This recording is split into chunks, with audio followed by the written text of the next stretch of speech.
참 예수님, 오늘 하루 잘 쉬셨습니까? 네. 피곤하시죠? 네. 10일 철야 기도가 금요일 날 시작이 되었습니다. 이제 3일째입니다. 시작이 반이고 또 반이 이렇게 전부가 될 수도 있지요. 근데 이제 끝이 좋아야 전부가 좋은 겁니다. 여러분들이 10일 철야 기도를 통해서 하느님께 큰 기쁨과 영광을 올려드리고 또 여러분들의 기도의 응답이 또 하느님께서 넘치고 넘치게 우리 가정과 공동체에서 내 삶의 여정 안에서 풍요롭게 열매를 맺어 주실 거라는 그런 믿음을 가지시기 바랍니다. 아멘. 제가 이렇게 여러분들 찬양하는 모습을 유심히 이렇게 바라봤습니다. 피곤한 그런 모습이 약간 보여지기도 하지만 기쁘게 찬양을 하시는 모습이 하나님께서 얼마나 기뻐하실까라는 생각을 잠시 해보게 되었습니다.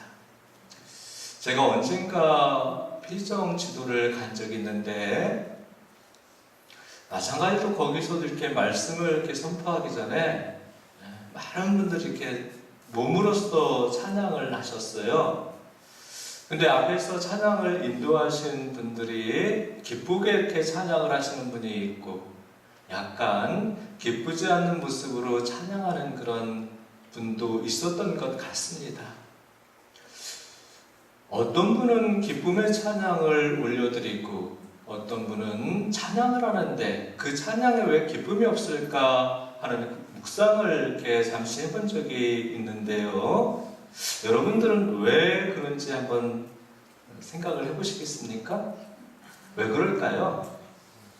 왜 어떤 분들은 기쁨의 찬양을 올려드리고 어떤 분은 그 찬양에 기쁨이 없을까? 아마도 일상 안에서 가정과 공동체 안에서 어떤 문제가 있기 때문에 불편한 일이 있었기 때문에 기쁨의 찬양을 올려드리지 못했을 겁니다. 또 기쁨의 찬양을 올려드리는 분들은 아주 이렇게 좋은 일들이 있었기 때문에 기쁨의 찬양을 올려드리는 분도 있을 거고 어떤 문제가 있음에도 불구하고 불편한 일이 있음에도 불구하고 기쁨의 찬양을 올려드리는 분도 있었을 겁니다. 찬양은 하나님께 올려드리는 영광이죠. 내 문제와 상관없는 거예요. 내가 어떤 문제를 가지고 있든지 어떤 불편한 상황에 놓여 있든지 관계없이 하나님께 기쁨과 영광을 올려드리는 게 바로 찬양입니다.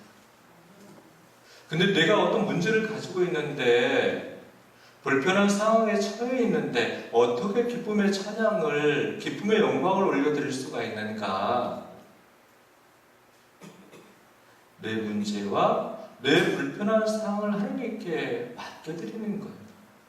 하나님을 의탁하지 못했기 때문에 내 안에 내 문제를 내가 가지고 있기 때문에 내가 겪고 있는 불편한 상황들을 내 안에 담고 있기 때문에 내가 하나님 앞에 나아가도 내 안에 기쁨이 없는 거죠.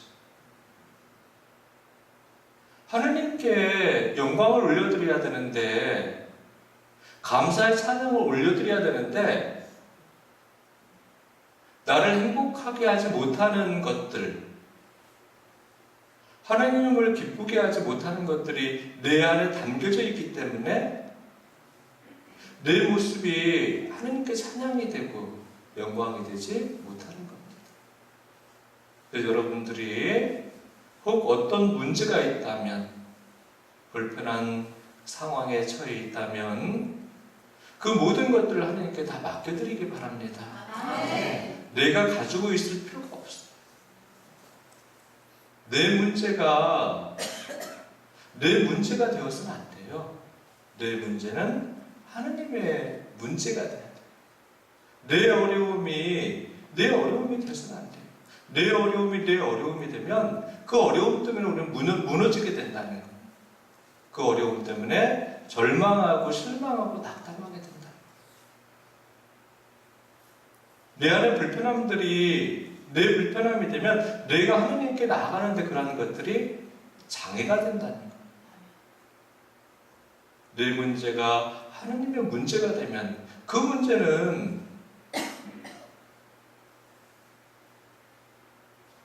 나를 무너뜨리지 못합니다. 하나님께서 내 문제를 이렇게 받으신다면 그 문제가 은혜가 되고 축복이 된다는 거예요. 어떤 아픔과 상처를 하나님께서 받으신다면 그 상처와 아픔이 치유가 되고 회복이 되고 하나님께는 큰 영광이 되고 하나님께는 찬양이 돼요. 왜냐하면 하나님의 능력이 드러나기 때문에 그렇습니다. 하나님께서 은혜롭게 내가 처한 불편한 상황들을 더 축복되게 만들어주신다는 거예요. 그래서 여러분들이 늘 하나님께 맡겨드리는 노력들, 하나님을 의탁하는 그런 노력들을 해나가시기 바랍니다. 아멘. 우리가 하나님에 대해서 알면 안 돼요. 하나님을 알아야 되겠죠. 똑같은 말인 것 같죠, 그죠?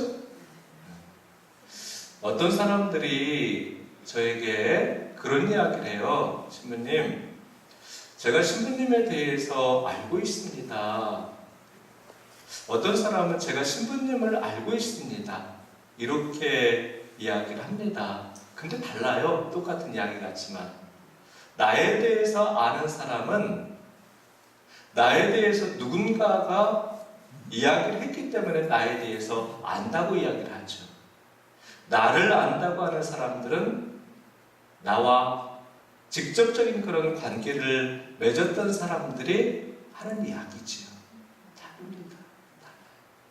우리가 예수님에 대해서 안다고 이야기를 합니다.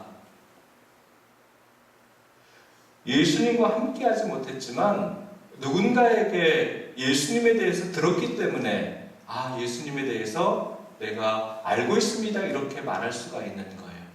근데 우리가 예수님을 알고 있어요. 제가 주님을 알아요. 제가 주님과 함께 했기 때문에 늘 주님과 동행하는 삶을 살기 때문에 지금 이 순간도 주님께서 나와 함께 하시기 때문에 내가 주님과 함께 하기 때문에 직접적인 그런 관계를 예수님과 맺고 있기 때문에 예수님을 주님을 안다고 우리가 고백할 수가 있는 거죠. 다릅니다. 달라요. 내가 하나님에 대해서 안다고 이렇게 누군가에게 이야기를 해서는 안 돼요.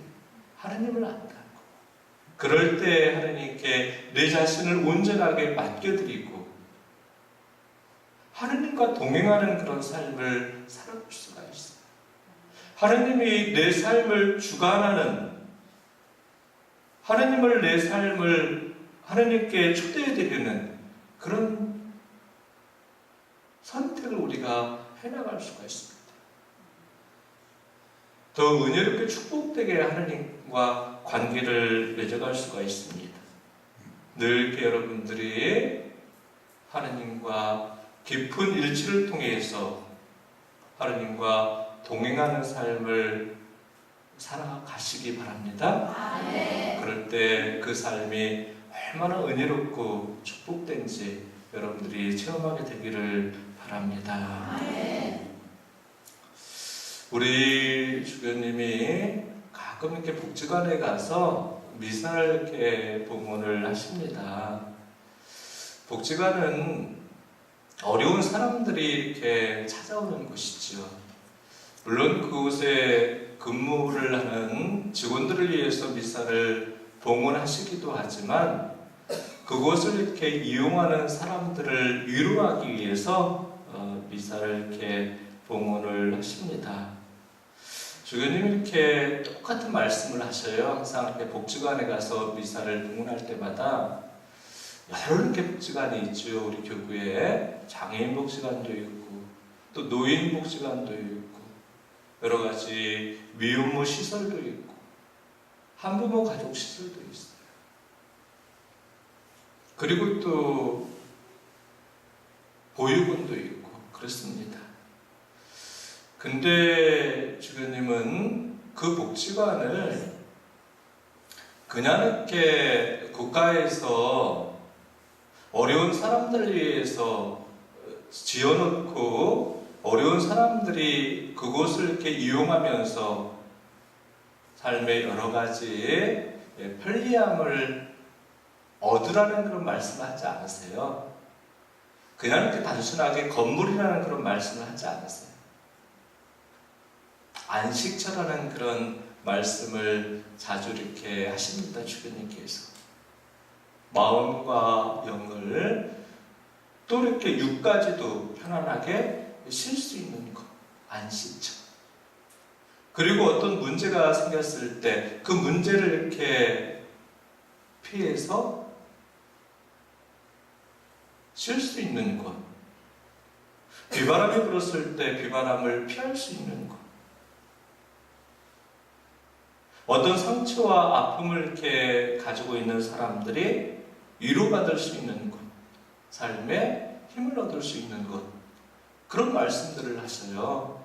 대상자들에게 이곳이 여러분들의 안식처입니다. 여러분들이 일상 안에서 지치고 힘들었을 때 언제든지 이곳에 오십시오.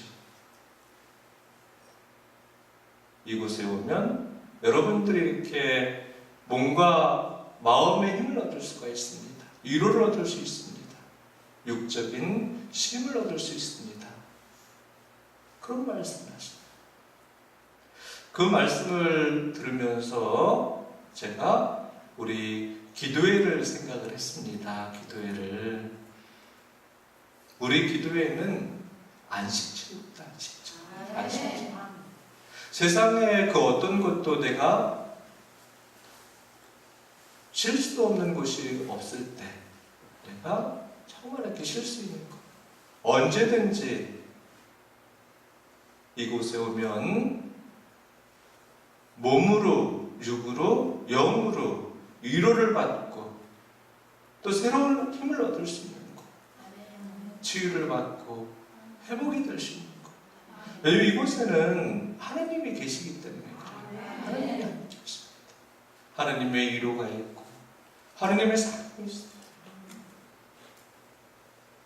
하나님의 그 능력이 이곳에 오는 사람들에게 늘 함께 하시기 때문에 이곳에 쉬는 사람들이 새로운 힘을 얻을 수가 있는 거죠.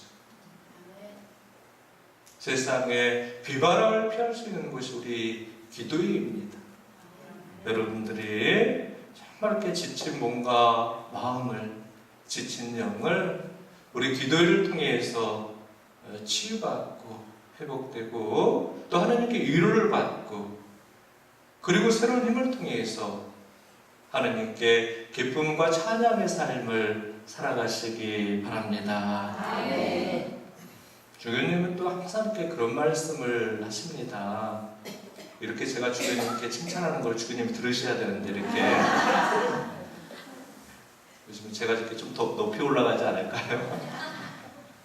근데 이제 주교님 옆에 있으면 되게 존경스러워요. 주교님이시기 때문에 존경스러운 게 아니에요. 주교님의 어떤 불편한 모습을 이렇게 보이시면 그 불편함이 굉장히 이렇게 기쁨으로 이렇게 느껴지지가 않죠. 저는 왜 이러실까? 때로는 그러기도 합니다. 근데 그렇게 누구나 그런 불편함을 가지고 살아가지요. 근데 주교님은 그런 불편함을 숨기지 않으세요. 아, 내가 이렇게 부족합니다. 이렇게 부족합니다. 이렇게 부족합니다. 항상 그런 말씀하세요. 제가 얼마나 부족한지 모릅니다.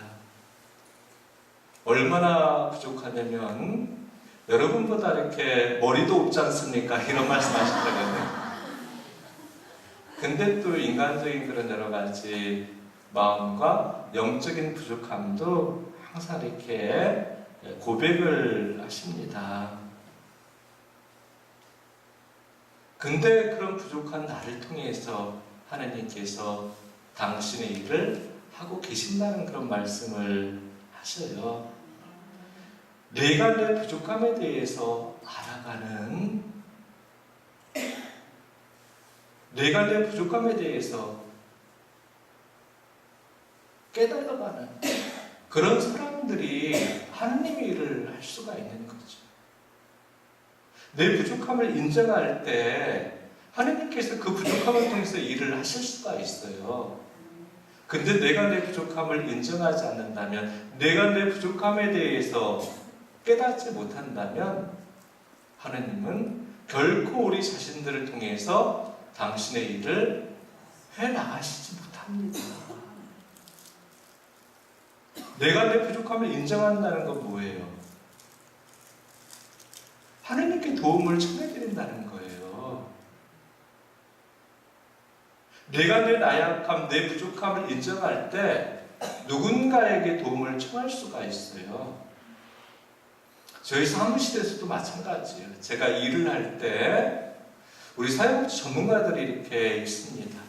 현장에서 저보다 더 오랜 동안 일을 한 그런 자매들과 형제들이 있어요. 근데 제가 사제라고 제 마음대로 뭔가를 이렇게 결정하고 그리고 또 이렇게 지시하고 하면 일이 잘 되지 않아요. 나보다 낫구나 쟤네들이. 물론 이렇게 저보다 못한 면도 있지요. 그렇지만 오랜 동안 현장에서 일을 해왔기 때문에, 그리고 또 전공을 했기 때문에, 물론 저도 전공을 했지만 저의 부족함을 제가 이렇게 인정할 때 그들의 여러 가지 좋은 생각들을 받아들일 수가 있는 것, 좋은 의견들을 이렇게 받아들여서 더 좋은 이렇게 결실을, 더 좋은 선택을 해나갈 수가 있는 것. 제가 제 부족함을 인정하지 않으면 그들에게 손을 내밀지 않죠. 하나님과 우리 자신들의 관계도 마찬가지. 하나님과 우리 자신들의 관계도 마찬가지입니다. 하나님 앞에서 내가 늘 이렇게 내 부족함을 인정할 때 하나님께서 나를 도와주실 수가 있는 거죠. 부족한 사람들만이 누군가의 사랑이 필요하고 누군가의 위로가 필요해요. 아픈 사람들만이 치유가 필요한 거죠. 근데 아프지 않다고 그러면 치유가 됩니까? 안 돼요. 문제가 있는 사람들만이 그 문제를 풀어낼 수가 있어요. 근데 문제가 없다고 한다면 풀어갈 수가 없죠. 우리가 이렇게 내 문제에 대해서, 내 부족함에 대해서 깨달아가는 거예요. 그게 바로 이렇게 하나님께 은혜를 받는 길이지요. 하나님께 사랑을 받는 길이에요. 하나님께 치유받는 길입니다. 여러분들이 그런 은혜로운 사람들이 되시기 바랍니다. 우리 중에서 가장 귀한 사람은 누구인가? 여러분들, 우리 가족들 중에서 가장 귀한 사람은 누구일까요? 생각을 해보시기 바랍니다. 또 우리 공동체에서 가장 귀한 사람. 우리 공동체 숫자가 너무나 많기 때문에 우리 공동체를 생각할 필요 없이 우리 가족들 중에서 가장 귀한 사람이 누군지 한번 생각을 해보세요. 분명히 있을 거예요. 그죠? 어떤 사람입니까? 어떤 사람은 남편이 될 수 있고, 어떤 사람은 부모님이 될 수도 있고, 어떤 사람은 자녀가 될 수도 있고, 어떤 사람은 아내가 될 수도 있어요. 신부님, 똑같이 귀합니다. 똑같이 귀하죠, 다. 근데 똑같이 귀한 대접을 받는가 그러지 않아요. 똑같이 귀하지만 귀한 대접을 받는 사람들이 귀해요. 하느님께서 우리를 존귀하게 여기시기 때문에 우리가 존귀한 사람이 될 수 있는 거예요. 하느님께서 우리를 존귀하게 여기지 않으시면 우리는 존귀한 사람이 될 수 없습니다. 하느님께서 우리를 사랑스럽게 여기시기 때문에 우리는 사랑스러운 존재가 되는 거죠.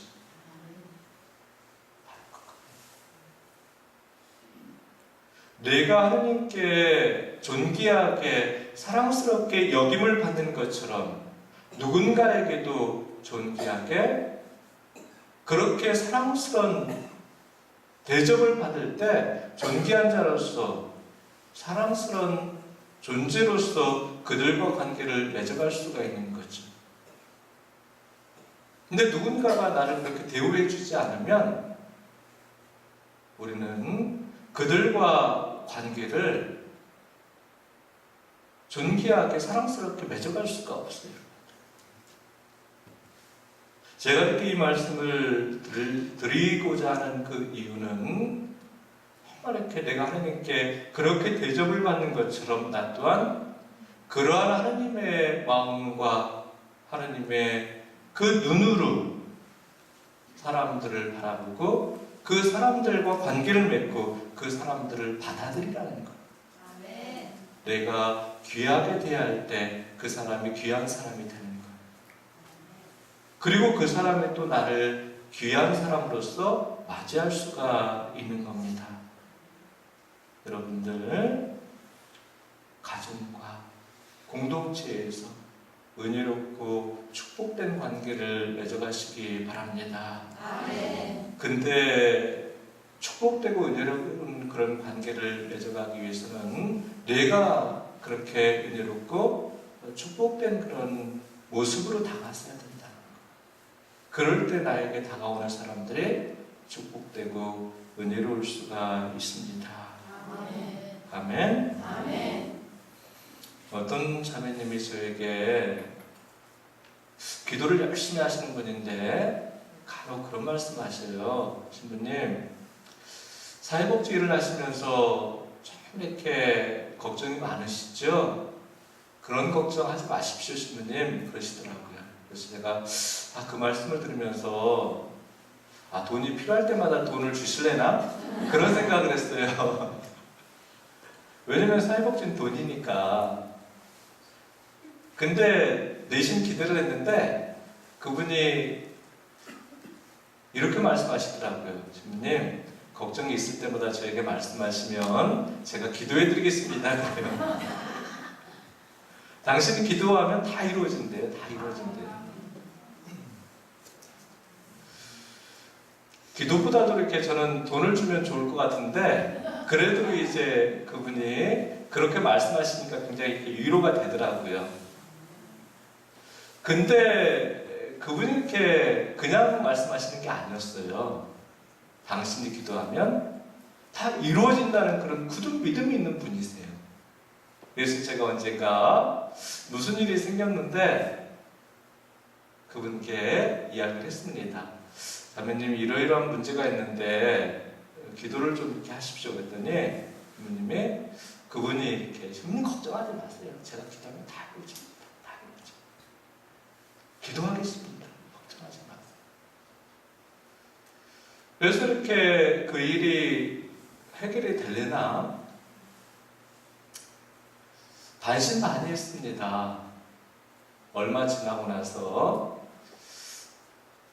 여러분들 해결이 됐겠습니까? 네. 해결이 안 됐어요.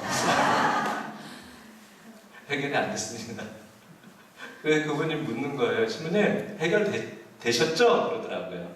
제가 기도했는데 해결 당연히 됐죠. 되게 거짓말을 하려고 그랬어요. 자매님, 해결됐습니다. 이렇게 말하고 싶었는데 근데 너무 큰 문제라 해결이 안 됐습니다, 자매님. 그렇게 말씀을 드렸더니 제 기도가 부족했습니다. 제 기도가 부족했습니다. 그러시더라고요. 다음에 말씀하시면 더 많이 기도하겠습니다. 그러시더라고요. 기도에 대한 이렇게 응답을 바라면서 기도를 하지요. 근데 그 기도에 대한 응답이 이루어지면 얼마나 좋겠습니까? 하나님께서 응답을 주실 때도 있고 응답을 주지 않으실 때도 있어요, 분명. 근데 응답을 안 주셨을 때 우리는 실망하지 않습니까? 때로는 불편한 마음을 드러내기도 하지요. 원망을 하기도 해요. 근데 그 자매님은 실망하고 불편한 마음을 드러내고 원망하지 않으셨어요. 신앙인의 모습이죠. 아, 내 기도가 부족했구나. 더 간절히 기도하면 하나님께서 들어주실 거예요.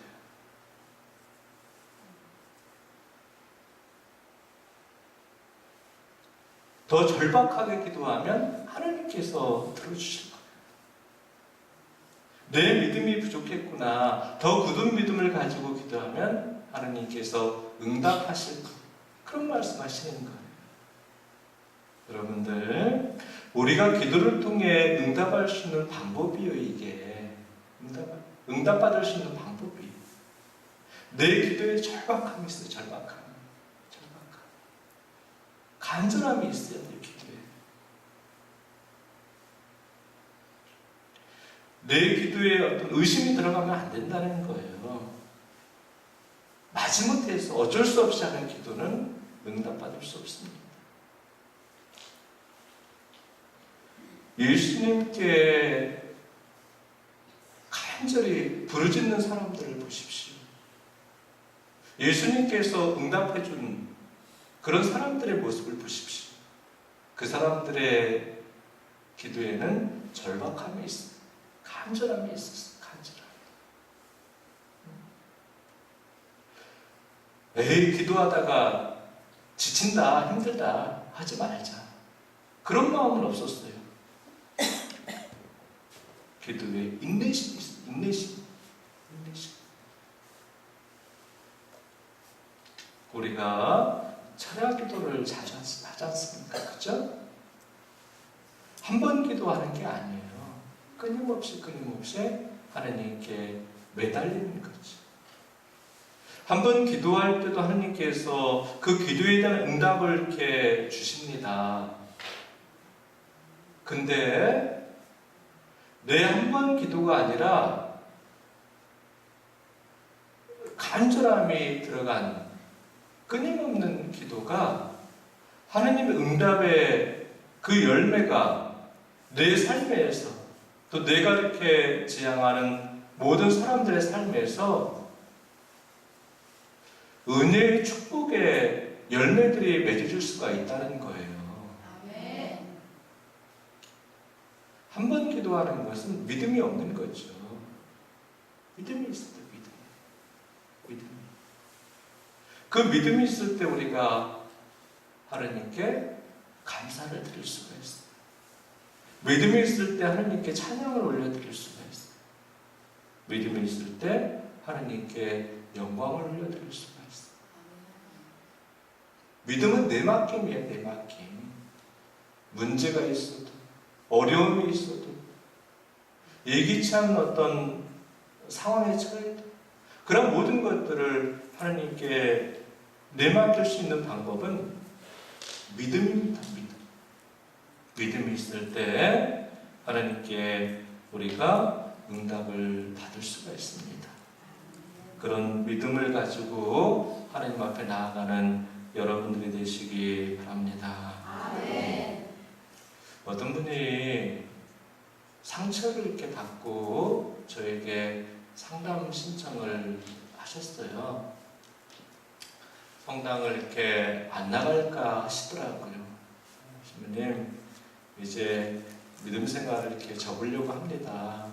성당에 나가기가 너무나 힘이 듭니다. 그러시더라고요. 왜 그러십니까? 여쭤더니 본당 신부님께도 상처를 받았고 본당 수녀님께도 상처를 받았고 또 이렇게 공동체 형제 자매들에게 상처를 받아서 성당에 이렇게 나가는 것이 너무나 힘이 듭니다. 그러시더라고요. 어떤 분은 성당을 이렇게 열심히 다니는데 왜 이렇게 열심히 다니십니까? 요즘은 신부님이 너무나 거룩해서 그러신 분도 계세요. 솔직히 말씀드리면 신부님 말씀이 너무나 좋아서, 신부님이 사랑이 많아서, 공동체 형제 자매들의 분위기가 너무나 좋아서 그러신 분도 계세요. 근데 사제들은 인사이동이 되잖아요. 그죠? 공동체 형제 자매들도 이사를 가고 또 이렇게 연세가 드시면 또 돌아가시기도 하고 바뀝니다. 바뀌죠. 그런 좋은 사람들이 다 떠나가면 어떡합니까? 우리가 사람들을 보고 하느님을 믿는 거는, 우리 믿음은, 그런 믿음은 아주 이렇게 낮은 믿음이죠. 낮은 믿음. 우리 믿음 생활은 사람들을 보고 해나가는 믿음 생활이 되어서는 안 되죠. 하느님을 바라보고 하느님과 깊은 관계를 맺기 위해서, 그리고 하느님께서 우리를 사랑하셔서 이 십자가의 고난과 죽음을 이렇게 이겨내시고 부활하셔서 우리에게 생명과 구원의 문을 열어주셨기 때문에, 내가 구원받기 위해서, 영원한 생명으로 들어가기 위해서, 하늘나라에 들어가기 위해서 믿음 생활을 해나가는 거죠. 그런 믿음에 대한 비전을 가지고 있어야 돼요. 믿음 생활에 대한 비전을 가지고 있어야 돼요. 신부님이 훌륭하든 훌륭하지 않든, 훌륭해봤자 얼마나 훌륭하겠습니까? 또 신부님이 부족해봤자 얼마나 부족하겠습니까? 백지 한 장 차이로. 교우분들이 사랑이 많아봤자 얼마나 사랑이 많겠습니까? 수시로 변하죠. 수시로 변하잖아요. 사람들은 하느님을 바라보다. 내가 하느님 때문에 미사를 공헌하고, 하느님 때문에 기도하고, 하느님 때문에 사랑하고, 하느님 때문에 용서하고, 하느님 때문에 공동체에서 형제자매들과 일치를 이루고, 하느님 때문에 가정에서 가족들을 섬기는 그런 삶을 살아가고, 그게 바로 하느님께 기쁨과 영광을 올려드리는 삶이고, 그게 바로 내가 구원과 영원한 생명의 길로 나아가는 믿음 생활이라는 겁니다. 여러분들이 정말 이렇게 하느님을 바라보고 하느님의 말씀을 붙들고 하느님만을 내 삶의 주인으로 영접해드리면서 이 여정을 걸어가시기 바랍니다. 여러분들, 나를 내려놔야 돼요. 나를. 내 생각을 내려놔야 돼요. 내 생각. 내가 나를 붙들고 있으면, 내 생각을 붙들고 있으면 나 때문에 늘 이렇게 걸려 넘어지게 돼요. 나 때문에 늘 이렇게 내가 하나님 앞에 나아가는데 장애가 된다. 장애가 된다. 장애가 된다. 오직 나는 나로서 이렇게 있는 것이 아니라 나는 하느님 때문에 존재해 나가는 것. 그리고 하느님만이 내 삶의 주인으로서 나를 대신해서 내 삶을 이렇게 열어주시는 분이라는 것을 여러분들이 은혜롭게 깨닫게 되기를 바랍니다. 응원하겠습니다.